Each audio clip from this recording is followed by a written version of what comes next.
So your very viral video, it's not just you. Music streaming is broken now. Essentially goes through all of the what I call streaming scams. And it's not only that you identify what's going on, you talk about what's going on, but you actually show us how these scamsters are doing it. So look, first of all, on some of the comments that, I saw some people being like, well, is this negligence that you're showing how to do this? What do you say to that?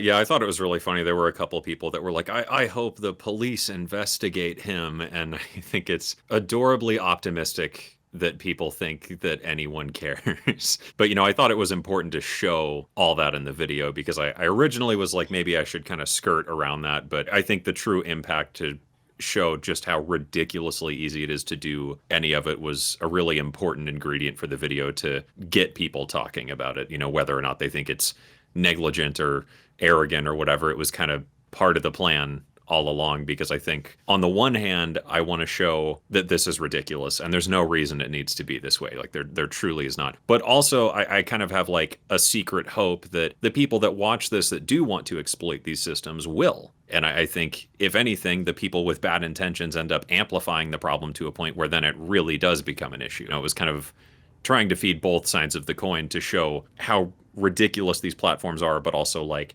how ridiculous it is to just do it and get away with it and hopefully blow it up to a point to where it truly does become an issue that these platforms are going to care about when, investors and VCs start ringing alarm bells. Well, and you had said that, this was not just a high level kind of piece where you're talking about things that you've seen. You wanted to actually go through the process to prove that this, in fact, is something that you could do. And you did it in real time for us. And if I remember correctly, you spent about 3 months putting this video together. Is that right?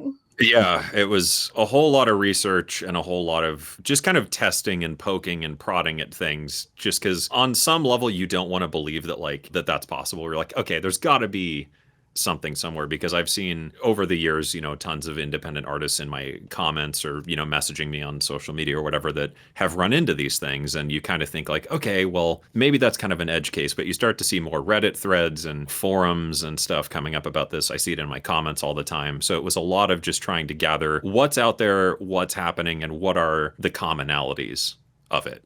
Not just like the A to B of how do you get this done, but like what are the intentions of someone doing this exactly and how are they exploiting it? Right. And then on the list of all the ways that people, creators, and also people who are utilizing creation platforms, right? So AI platforms to create music and then get stuff on streaming platforms. There's a bunch of different ways that you talk about. What's the most popular scam right now on streaming platforms? I think the collaboration one seems to be the most common outside of the playlisting stuff. The playlist promotion scams seem really common because it's just kind of the old adage of like, if you're in a gold rush, you sell shovels. Like nobody mining the gold gets rich. With the playlist scams, I think that's really common, but that's been a thing well before like the age of AI, just because if you're a musician, everybody wants to get famous. And I think Ben Jordan, we were talking about stuff the other day and he said it's like, it feels like 80% of the musicians under the age of 40 just want attention more than like to make music. And I think there's no shortage of people in this industry that will exploit that. Like, I can get you that attention. I can get you that validation for your efforts by this one simple payment or this subscription or whatever. But the collaboration scam seems to be a lot more common than the other ones, I think, because it's not so directly invasive and it's not super obvious. In the times it's happened to me over the years, a couple dozen times, I guess, I don't get notified or anything. And then it's just like one day I hop on my Spotify or something and I'm like, oh, that's weird.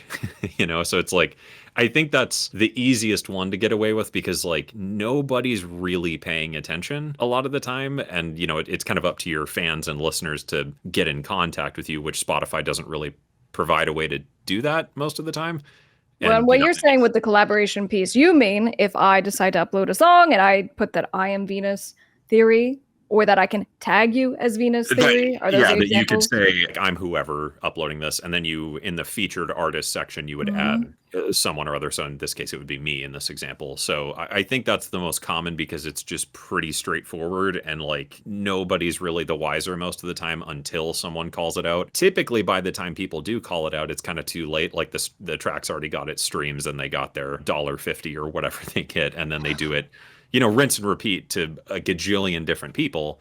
And, even though you're making 10 cents here, a dollar here, whatever, if you do that fast enough with a distribution service, which you can because it's super easy, like you can make a couple $100 probably. So it made sense to a degree when we saw this happening with major artists, right? Like the Mhm. Taylor Swifts of the world. And you go, we're essentially usurping traffic. We're getting the traffic by just being associated, not just a partnership, collaboration kind of thing, but actually pretending to be that person. But Mhm. we're also now seeing that there is AI music that's being released. It's actually not just on streaming platforms, but on social media too. So Yeah. these deep fakes where someone's like, I'm Tyler the creator and this is the new record. So they try to intercept to get that monetization on the YouTube video, right? So, all right. Well, and is there really a lot of money to be made? Because we have talked about how we're seeing independent artists, they seem to be getting targeted. And why would you do that? If an independent artist doesn't have as many streams as Taylor Swift, why would someone do this and target an independent artist? I think it's just purely a numbers game, in the case of the Taylor Swifts and the,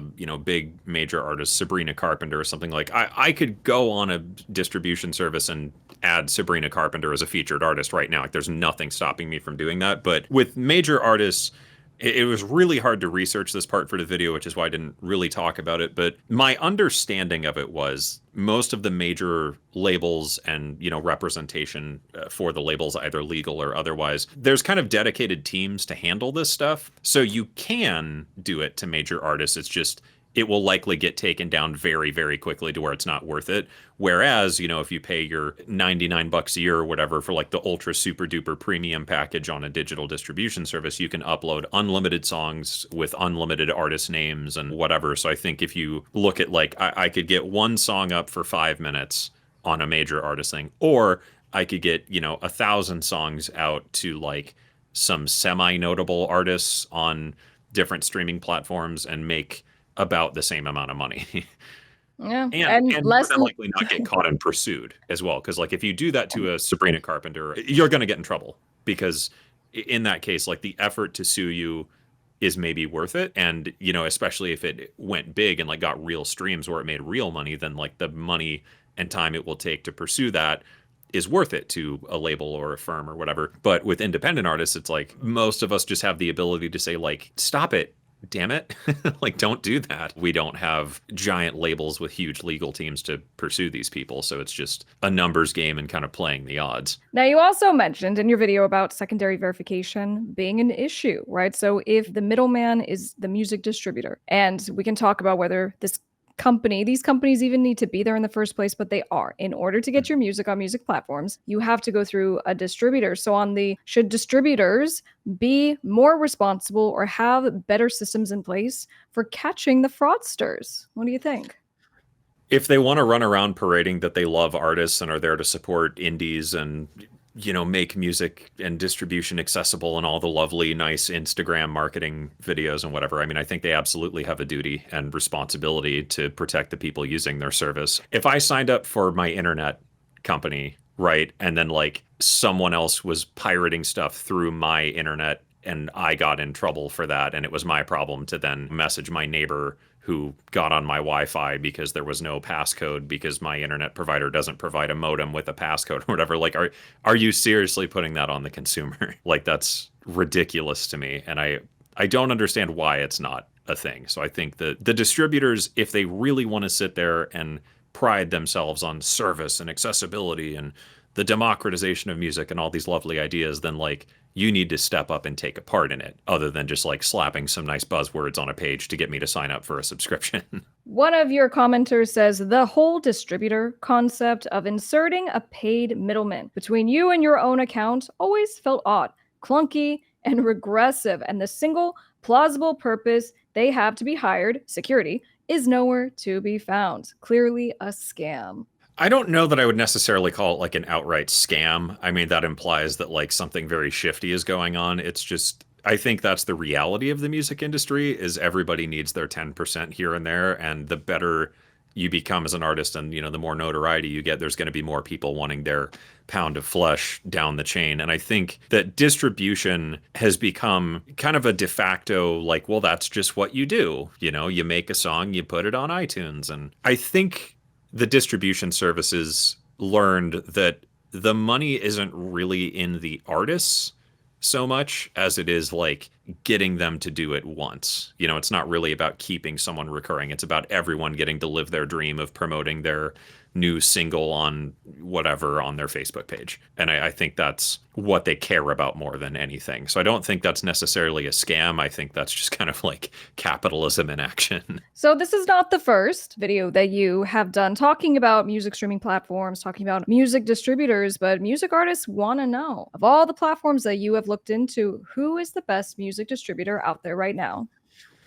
It's very, very hard to say. When Ben and I were talking about it during his interview segment, I mean, we both talked about the idea of more of a custom distribution deal, and that's very, very hard to get for a newer artist, especially. Like, I'm pretty privileged in being like successful in my career enough to where I can attract like a custom distribution deal to where basically all of the liability falls on the distributor. So instead of paying such and such service $20 a month or whatever, and then my music gets added to a botted playlist, I'm losing money. Like the distributor doesn't care. They have no skin in the game, so to speak. Whereas in a distribution deal that's more like customized for your catalog, the distributor doesn't take anything from me. I don't pay them anything. I let them distribute and manage my catalog on streaming services, and they take a cut out of that every, period or whatever. They have a lot more responsibility and reason to protect my stuff. So when my stuff gets taken down or accused of this or whatever, they're losing money if it gets taken down, so they need to step in and negotiate and figure it out on my behalf and whatever. So I think that's like the best possible solution. It's just not accessible if you don't have enough of a platform for that to be, monetarily worthwhile to them. What you're saying is that there are deals out there that can be Yeah. customized to you, right? So it's not just as we normally see. You want to go and distribute through DistroKid. You go and you can sign up for an account, click the I accept the terms of service, meaning it's the contract that you are agreeing to with zero negotiation, right? You have no say. You're just saying, okay, I agree to everything. So that's not the way that everyone has to do it. No. Yeah, if you attract enough attention and, get enough streams and stuff, eventually you can reach a point to where you can reach out to more boutique distributors to have a custom deal like that, which is great when you have the ability to do that. But of course, it's sort of a paradoxical thing in that to get to that point, you need to be out there. You need to be promoting your music. You need to show that you're getting good streams and attention and have a platform to attract that type of deal. And the reality is like kind of up until that point, there just isn't really a good option because there's not a need for one. I think the distributors kind of realize that like, well, you can either take the deal where, you pay us and you might win some and lose some, but what are you going to do otherwise? That's the beauty of social media and especially things like TikTok that have enabled artists to really build a platform very, very quickly. They don't necessarily get any money from it, but they can get attention. That's enough to kind of start negotiating a deal like that of like, hey, I want to release all my music. You can not play the game. It's just kind of adding another level of difficulty on what is already an incredibly competitive career path. Gold in what you just said, and that also is applicable to everything else because a lot of newer artists or artists who are just trying to figure out how to get their career to the next level, they don't know what to do. And what I always point to for starting the music career, growing the music career, is what do you have control over? Because some people, they go, I just need to go get a manager. If I just get a manager, the manager is going to make my dreams come true. And I go, it always is going to be the same thing, which is you're going to attract a manager, a great person who's going to invest in you and try to open doors and things like that when you have something going on for yourself. You Yeah. can't have nothing going on and want a record label or want a custom distribution deal. And so you have to be the strongest advocate for yourself. And then those opportunities actually will come to you. It's not about you seeking them out. And I don't know, have you ever signed with a manager? Is that something that you've done? Yeah, back in the day when I was like young and cool, I was in a lot of different bands and toured and did all that. And I remember there were times where it was just like, oh, if we could just get a booking agent, we could play more shows and blah blah blah. And then eventually, we booked our own shows and booked tours and things like that. And it gets to a point where you do get a couple booking agents who want to have a conversation, and then you kind of look at the deal and you're like, well, we're already kind of doing all of that, and it's not really any added stress on this. Like, we know how to book our shows and promote them and whatever.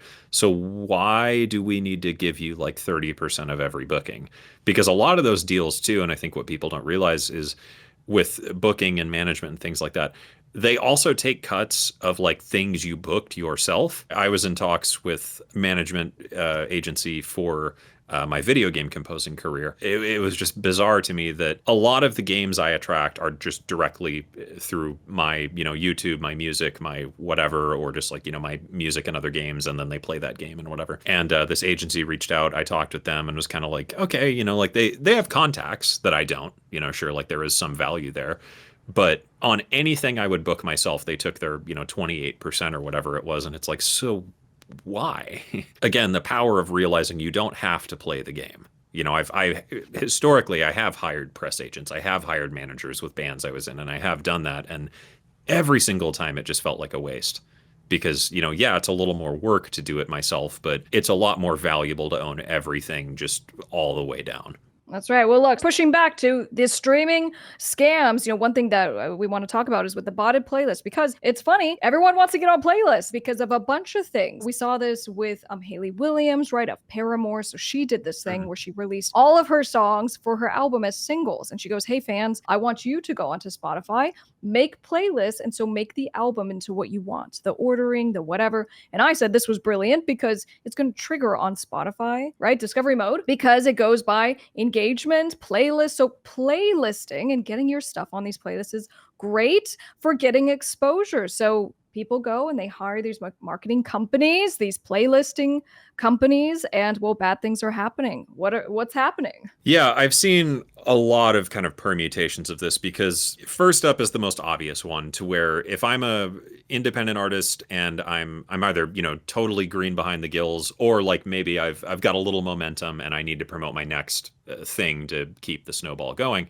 I'll probably go on Google and look up like, Spotify playlisting services, or even DistroKid's own backend thing for artists has I forget what they call it, but like a playlist email list or something you can buy that gives you a list of emails or something for promoters and whatever, or services like Submit Hub, things like that. So the most common permutation is like you go on the internet, you search for like how to get playlisted, and lo and behold, there's 87 billion pages of Google results of like, we are the best targeted playlisting thing with direct access to huge following playlists, or social media accounts. That's another really common one I saw, where they'll have a thing that says like, we are in contact with the top 20 TikTok accounts of all time that will use your song and blah, blah, blah. And like, they're not. It's so dumb, but it doesn't take many people to fall for it for them to make money, obviously. Yeah, it's like so bizarre to me that that's an economy, but it makes sense. Again, everyone in the gold rush selling shovels wins. So that seems to be the most common. And then the second one is Submit Hub, Playlist Push. I don't remember. There's like, Rocket Playlist or whatever, all sorts of stupid names, but I think it's because like there's so many of them, all the good names got taken. So there's a lot of these services that you pay for, usually credits that you pay then the credits to the playlist curator to listen to your song and blah, blah, blah. Those are incredibly weird. On the one end, some of them, Submit Hub, when I was researching that one, does have kind of some QA tools you can go through to where it'll rate the curator and say like, hey, they have a pretty high acceptance rate, which is a little bit suspicious. Or they'll say like, this playlist that they own seems to be heavily botted, so like maybe not. But others, they don't really provide any sort of clarification as to like, what is this going on exactly? So that seems to be pretty common. And using the token or credit system, I think, is pretty clever because it just kind of tricks your psychology into removing the fact that you're like paying money to be put on a playlist. Like, it's not necessarily payola because there's no guarantee, but by like converting your $20 into 200 rainbow points, and then you pay 10 rainbow points, and you just keep doing it because it's kind of addictive and it's so easy. So many posts on Reddit and elsewhere of people using these services and then being like, I just paid, $800 to promote my single, and like my music just got taken down entirely because one of these things was a botted playlist. Or, and I think this is where a lot of it comes from, when you get put on a playlist that is totally legitimate, like it's not a, rug pull whatsoever, you get put on a playlist that's doing numbers. So then these other people running these botted playlists see this song as like, oh, that's a high performing song. It's got 100,000 streams or, some arbitrary number. they add that to their playlist, and then they add their, AI music they made, or they're adding other artists on there with very low stream counts to be like, hey, this playlist we have, this person got 100,000 plays and it's on our playlist. Like that's kind of some exclusive, thing. That seems to be the most dangerous because I think it's very, very disingenuous. And I think, people, especially artists, tend to be very emotionally reactive and not like stop for a second and go like, like that's a little funky. But you see that like this could be my shot. Why would I not take it? They're offering me free promotion once. What's the worst that could happen? And next thing you know, you see people posting like I took this free deal and my entire catalog got banned. And I would say for all the millions and millions of music creators who, they finally get their music on a music platform. And so logically, if it doesn't connect because they don't have a big following in social media, they don't have a following on Spotify, they're going to look for assistance logically. And so then that's where the misleading is going to happen. But again, another commenter on just suddenly my music was deleted, claiming it was due to streaming bots. My tracks and records got wiped out. They told me to re-upload it. I did it. 5 months later, they labeled all of my songs as fraud, freezing the earnings. This is something that I deal with all the time as a lawyer. But another commenter kind of, I think, put it well for how a lot of artists are feeling right now, saying the state of the internet in general is just so exhausting. And trying to be a creative person on it is demoralizing. Making art is still so worth it, though. What do you think? Yeah, no, I mean, that's kind of where my video ends ultimately is just like, I really do think like doing creative things is just good for you. And I don't think that seeing the state of things should shy you away from that. Like on the end of just being kind of a realist about it, it's okay to never make a career out of music. How many people on YouTube that, watch all the gear videos and whatever, how many of those people just buy gear and play with it? Like that's awesome. I don't think there's any, like my dad is not going to be a rock star, at least that I'm aware of. And, my dad buys guitars and plays shows and has a great time doing it. I don't think there's anything wrong with that. I think it is frustrating to look at that and see the state of things, but I don't think it's all doom and gloom. I came up well after like the collapse of the music industry, and I've made a very sustainable career out of being a professional musician. It's not impossible. It's getting much, much harder, but it's, never gonna get any easier, especially as we face like AI and things. It's the, the saying of like the best time to plant a tree is yesterday if you want it to grow into something. And I think it's hard to look at how scammy and ridiculous things are, but there's tons of other options out there. Like, again, you do not have to play the game. I think it was Tool. I'm pretty sure I may be misremembering it, but I think it was like they refused to play any local shows when they got started. Like they didn't want to play in their hometown. They just started touring because they were like, this is stupid. Like no one's going to see us in our hometown. Let's just go play shows. And it truly is that easy just to walk away and make your own rules for things. Like if you want to make music and just throw it out on Bandcamp or SoundCloud or whatever, do that. Build your platform that way. That's completely valid and it's totally, totally possible. Like you don't have to be a big streaming artist on Spotify because even through the lens of YouTube, like I have a very, very successful YouTube channel. I don't really make a ton of money on YouTube. As someone who has seen the top of these hills and, has seen other people see much higher hills than I have, it's not like it's better. You just do it because you like it. And I think that's all the reason you need to do anything. And speaking of YouTube, go watch It's Not Just You. Music streaming is broken now on Venus Theory. Venus Theory, thank you very much for doing this. And we look forward to having you on the channel again. Yeah, thank you for having me.